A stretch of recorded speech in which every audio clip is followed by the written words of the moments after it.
Good morning. ഞാൻ healthy dosa എന്ന് പറഞ്ഞിട്ട് ഒരു പ്രോഗ്രാം ചെയ്തിരുന്നു ഫുഡി. അപ്പൊ കുറെ ആൾക്കാർക്ക് അത് മനസ്സിലായില്ല അത്ര എന്തൊക്കെ സാധനങ്ങളാണ് വേണ്ടതെന്ന്. അപ്പൊ അവര് വീണ്ടും വീണ്ടും ഫോൺ ചെയ്ത് ചോദിക്കുക. അപ്പൊ എന്നിട്ട് പറയാണ് വീണ്ടും അത് ഒന്ന് പറയാൻ. അങ്ങനെയാണ് ഞാൻ ഇത് തുടങ്ങാന്ന് വെച്ചത്. അപ്പൊ അങ്ങനെയാണ് ഞാൻ ഇത് തുടങ്ങാന്ന് വെച്ചത്. അപ്പൊ എന്തെല്ലാം സാധനങ്ങൾ വേണം? ഇതിന്റെ ഇൻഗ്രീഡിയൻസ് എന്ന് വളരെ എളുപ്പമാണ്. നമ്മൾ ഉപയോഗിക്കുന്ന സാധനങ്ങളൊക്കെ തന്നെയാണ്. പലരും ഉണ്ടാക്കുന്നുണ്ടാവും, ചിലർക്ക് അത് അത്ര പരിചയമില്ല. എനിക്കൊന്നും അത് അത്ര പരിചയമില്ല. പക്ഷെ ചിലര് ദിവസം ഇടയ്ക്കൊക്കെ ഉണ്ടാക്കുന്നതാണ്. ഇതിന്റെ പ്രത്യേകത എന്താ വെച്ചാൽ, സാധാരണ നമ്മള് അരിയും ഉഴുന്നും, അതായത് പച്ചരിയും ഉഴുന്നും മാത്രമായിട്ടാണ് നമ്മൾ ദോശ ഉണ്ടാക്കുക. ഒരു ലേശം ഉലുവയും ഇടും. എന്നിട്ട് കാലത്ത് കുതിർത്തിയിട്ടിട്ട്, കഴുകി വൃത്തിയാക്കി കുതിർത്തിയിട്ടിട്ട് നമ്മൾ ഉച്ചരമ്പ് അരയ്ക്കും. എന്നിട്ട് പിറ്റേ ദിവസമാണ് ഉപ്പ് പാകത്തിനൊക്കെ ഇട്ടിട്ട് ഉണ്ടാക്കുക, അരച്ചിട്ട്.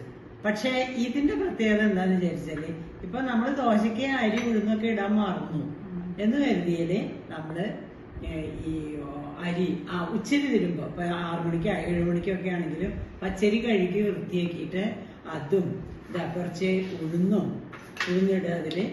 പിന്നെ ഒക്കെ കുറേശ്ശെ മതി.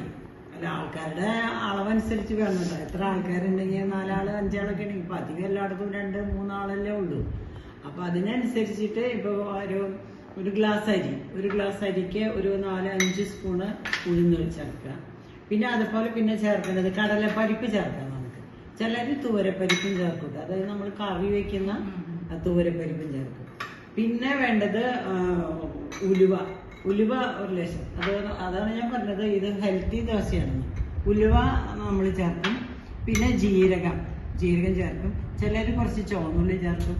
പിന്നെ ഇതെല്ലാം വെള്ളത്തിലിട്ട് വെച്ചിട്ട് നെക്സ്റ്റ് ഡേ അത് അരയ്ക്കുക. മിക്സിയിലോ ഗ്രൈൻഡറിലോ അരയ്ക്കുക. അരച്ച് കഴിഞ്ഞിട്ടാണ് അതിൽ നമ്മൾ പച്ചമുളക് ചേർക്കണം. തോരപ്പരിപ്പൊക്കെ ചേർത്ത് അരച്ച് കഴിഞ്ഞതിന് ശേഷം നമ്മൾ പച്ചമുളക് ചെറുതായിട്ട് കത്രികൊണ്ട് ചെറുതായി അരിഞ്ഞിടുക.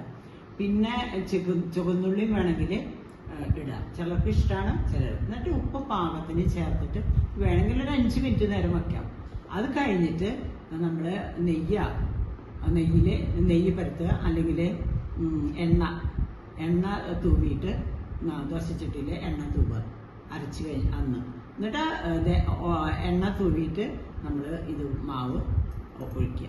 എന്നിട്ട് നന്നായിട്ട് പരത്തിയിട്ട് കുറച്ച് നേരം മൂടി വെച്ച് അത് വെന്ത് കഴിയുമ്പോൾ ആ ദോശ ഇട്ടെടുക്കുക. നമ്മൾ തേങ്ങ അരച്ച ചമ്മന്തിയോ സാമ്പാറോ കടലക്കറിയോ എന്ത് വേണമെങ്കിലും നമുക്ക് ഉപയോഗിക്കാം. ടേസ്റ്റിയാണ്.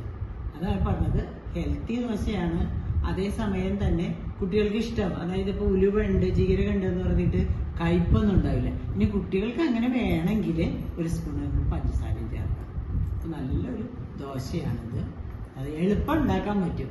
മിക്കവാറും ചിലപ്പോൾ ചിലരൊക്കെ മറക്കും. ദോശയ്ക്ക് ഇടാനായിട്ട് കാലത്ത് 10 മണിക്കൊക്കെ ഇടാൻ മറക്കും. അപ്പോൾ എന്ത് ചെയ്യുക? അപ്പോൾ ദൈവം നാളെ കാലത്ത് എന്തുണ്ടാക്കും എന്നുള്ള ആ പേടി വേണ്ട. ഇതിനെ നമ്മൾക്ക് വൈകിട്ടായാലും 7 മണിക്കോ 8 മണിക്കായാലും ഇതുകളെല്ലാം കുതിരിയിട്ട് അടുത്ത ദിവസം അരച്ച് അപ്പം തന്നെ ഉണ്ടാക്കാം. ഓക്കെ, ഇതാണ് നമ്മളുടെ ഹെൽത്തി ദോശ. ഇപ്പൊ മനസ്സിലായില്ലേ? ഇനി സംശയം ഉണ്ടെങ്കിൽ പറയരുതട്ടാ. എല്ലാ സാധനങ്ങളും ഞാനിത് കാണിച്ചു തന്നിട്ടുണ്ട്. അരി, ഉഴുന്ന്, ഉലുവ, ജീരകം, കടലപ്പരിപ്പ് അല്ലെങ്കിൽ തൂരപ്പരിപ്പ്, പച്ചമുളക്, ഉപ്പ്, ഇത്രയും സാധനങ്ങൾ ഇതിന് വേണ്ടു. അരയ്ക്കുക. ദോശ ഉണ്ടാക്കുന്നതൊക്കെ ഞാൻ അത് കാണിച്ചു തന്നിട്ടുണ്ട് കേട്ടോ. അതുകൊണ്ട് എല്ലാം ഞാൻ ഇനി അടുപ്പത്തേക്ക് പോകണില്ല, സ്റ്റവ് ഓൺ ആക്കണില്ല. Okay, thank U.